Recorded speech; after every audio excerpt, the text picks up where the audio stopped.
రూపాయలు అంటే మీరు ఏ హాస్పిటల్కి వెళ్ళినా కూడా భరోసా ఉందని తెలియజేస్తా ఉన్నాను.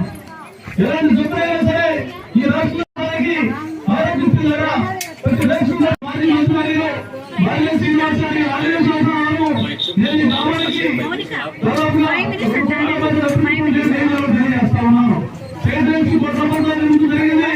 అదేవిధంగా రైతు భరోసా కానీ ఈ సచివాలయం కానీ ఎదురుగా ఉన్న హాస్పిటల్ కానీ ఇవన్నీ కూడా త్వరలోనే బాల్య శ్రీనివాస ఆధ్వర్యంలో ఓపెన్ చేస్తామని, అదేవిధంగా జగన్మోహన్ రెడ్డి గారి ప్రతిపక్షానికి కానీ మీ దగ్గర పెట్టి మాట్లాడలేదు.